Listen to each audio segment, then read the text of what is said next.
अगर आप म्यूकोलाइटिक शब्द को ध्यान से देखेंगे तो ये शब्द दो अलग अलग वर्ड से बना हुआ है। सबसे पहला है म्यूको एंड दूसरा है लाइटिक। म्यूको का सिंपल मतलब होता है म्यूकस, जो कि हमारे रेस्पिरेटरी सिस्टम में प्रेजेंट होता है।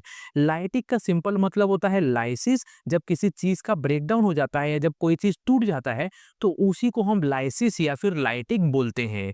म्यूकोलाइटिक एजेंट्स का सिंपल मतलब होता है ऐसे एजेंट्स जो हमारे रेस्पिरेटरी सिस्टम में म्यूकस को तोड़ने का काम करते हैं, म्यूकस को ब्रेक करने का काम करते हैं। इसके बाद हम म्यूकोलाइटिक एजेंट्स के डेफिनेशन के बारे में समझ लेते हैं। द ड्रग्स और medicines that break down the thick mucus in the respiratory system are called as mucolytic agents. ऐसे ड्रग्स, ऐसे मेडिसिन जो हमारे रेस्पिरेटरी सिस्टम में थिक म्यूकस यानी कि गाढ़े म्यूकस को तोड़ने का काम करते हैं, ब्रेक करने का काम करते हैं, ऐसे ही ड्रग को म्यूकोलाइटिक एजेंट्स बोला जाता है। म्यूकोलाइटिक एजेंट्स का इस्तेमाल ज़्यादातर COPD, bronchitis and cystic fibrosis को ठीक करने के लिए किया जाता है। सो ये तो था introduction and definition of mucolytic agents. Hope आपको अच्छे तरीके से समझ गया होगा। इसके बाद हम क्लासिफिकेशन ऑफ म्यूकोलाइटिक एजेंट्स के बारे में समझ लेते हैं। अगर हम बात करें इसके क्लासिफिकेशन की, सो म्यूकोलाइटिक एजेंट्स तीन मेन पार्ट में क्लासिफाई होते हैं।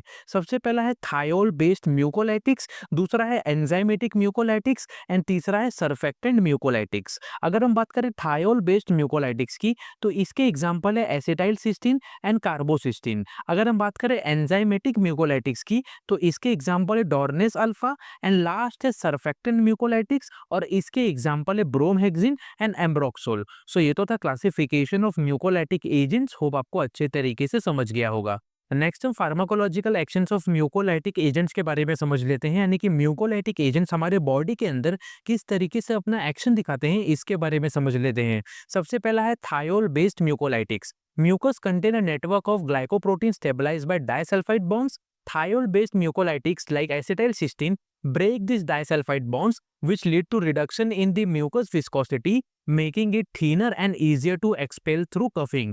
Acetylcysteine is also known for its antioxidant properties and is used as antidote in paracetamol overdose. हमारे रेस्पिरेटरी सिस्टम के अंदर जो म्यूकस होता है, इस म्यूकस के अंदर डाइसल्फाइड बॉन्ड्स प्रेजेंट होते हैं और इसी डाइसल्फाइड बॉन्ड्स की वजह से ये म्यूकस काफी ज्यादा थिक होता है, काफी ज्यादा गाढ़ा हो जाता है।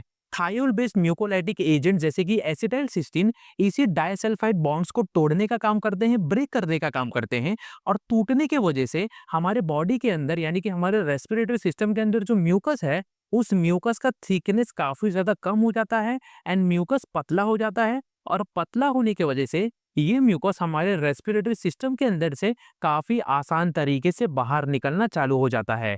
एसिटाइलसिस्टीन के पास एंटीऑक्सीडेंट प्रॉपर्टीज भी होते हैं एंड एसिटाइलसिस्टीन एंटीडोट की तरह भी काम करता है पैरासीटामोल ओवरडोज के अंदर। नेक्स्ट है enzymatic mucolytics. Enzymatic mucolytics like dornase alfa break the strands of DNA which are present in mucus. By breaking down DNA it decreases mucus thickness, making it easier to expel through coughing. It is used in cystic fibrosis to improve airflow and reduce the risk of infection. हमारे respiratory system के अंदर जो mucus present होते हैं, इसी mucus के अंदर DNA भी प्रेजेंट होते हैं और इसी डीएनए की वजह से म्यूकस ठीक होना चालू हो जाता है, गाढ़ा होना चालू हो जाता है।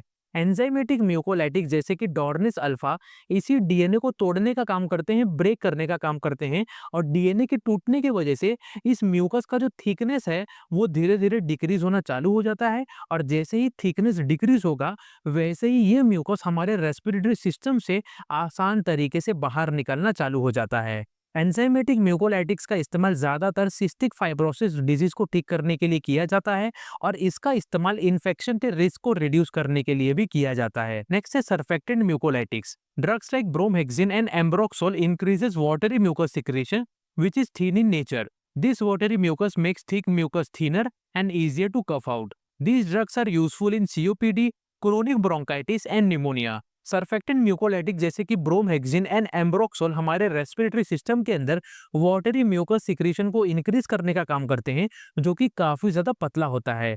ये वाटरी म्यूकस हमारे रेस्पिरेटरी सिस्टम के अंदर जो थिक म्यूकस होते हैं उनको पतला करते हैं और पतला होने की वजह से ये थिक म्यूकस हमारे रेस्पिरेटरी सिस्टम के अंदर से अच्छे तरीके से आसानी से बाहर निकल जाते हैं। सर्फेक्टेंट म्यूकोलाइटिक्स का इस्तेमाल ज्यादातर COPD, chronic bronchitis and pneumonia disease को ठीक करने के लिए किया जाता है। सो ये तो था pharmacological actions of mucolytic agents. Hope आपको अच्छे तरीके से समझ गया होगा।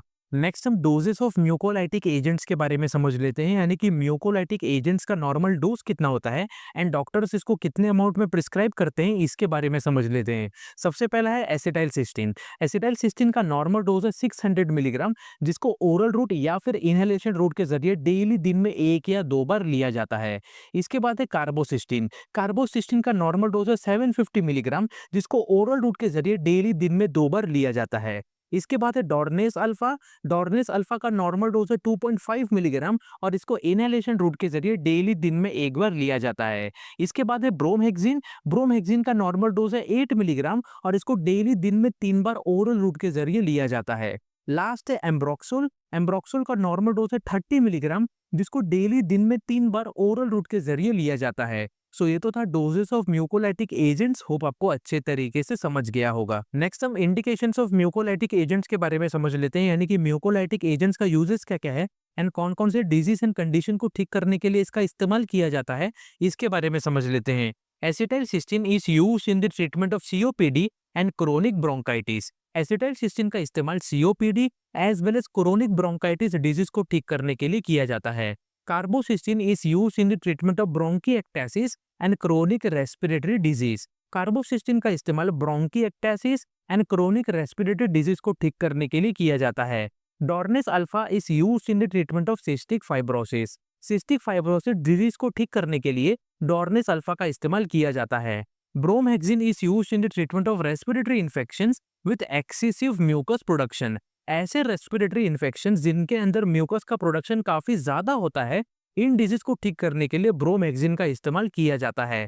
Ambroxol is used in the treatment of bronchial asthma and pneumonia. Bronchial asthma and pneumonia को ठीक करने के लिए एम्ब्रोक्सोल का इस्तेमाल किया जाता है। सो ये तो था indications of mucolytic agents. Hope आपको अच्छे तरीके से समझ गया होगा। नेक्स्ट हम कॉन्ट्राइंडिकेशंस ऑफ म्यूकोलाइटिक एजेंट्स के बारे में समझ लेते हैं, यानी कि कौन कौन से ऐसे डिजीज होते हैं, कौन कौन से ऐसे कंडीशंस होते हैं जिस दौरान म्यूकोलाइटिक एजेंट्स का इस्तेमाल नहीं करना चाहिए, म्यूकोलाइटिक एजेंट्स कॉन्ट्राइंडिकेटेड होते हैं। सबसे पहला है पेप्टिक अल्सर डिजीज। अगर किसी पेशेंट को पेप्टिक अल्सर डिजीज है तो ऐसे कंडीशन में कभी भी म्यूकोलाइटिक एजेंट्स का इस्तेमाल नहीं करना चाहिए। नेक्स्ट है अस्थमा। अगर किसी पेशेंट को अस्थमा है तो ऐसे कंडीशन में भी म्यूकोलाइटिक एजेंट्स का इस्तेमाल नहीं करना चाहिए। इसके बाद है सीवियर लिवर डिजीज। अगर किसी पेशेंट को काफी ज्यादा सीवियर लिवर डिजीज है तो ऐसे कंडीशन में भी म्यूकोलाइटिक एजेंट्स का इस्तेमाल नहीं करना चाहिए। इसके बाद है सीवियर किडनी डिजीज। अगर किसी पेशेंट को काफी ज्यादा सीवियर किडनी डिजीज है तो ऐसे कंडीशन में भी म्यूकोलाइटिक एजेंट्स का इस्तेमाल नहीं करना चाहिए। लास्ट है एलर्जिक रिएक्शन और hyper sensitivity reaction to mucolytic agents. अगर किसी पेशेंट को एलर्जिक रिएक्शन या फिर हाइपर सेंसिटिविटी रिएक्शन है म्यूकोलाइटिक एजेंट से, तो ऐसे कंडीशन में कभी भी म्यूकोलाइटिक एजेंट्स का इस्तेमाल नहीं करना चाहिए। सो ये तो था Contra indications of mucolytic agents. Hope आपको अच्छे तरीके से समझ गया होगा। सो यहाँ पर म्यूकोलाइटिक एजेंट्स चैप्टर अच्छे तरीके से खत्म होता है। अगर आपको किसी भी टाइप का क्वेश्चन या फिर डाउट है तो आप हमें कमेंट बॉक्स में पूछ सकते हैं।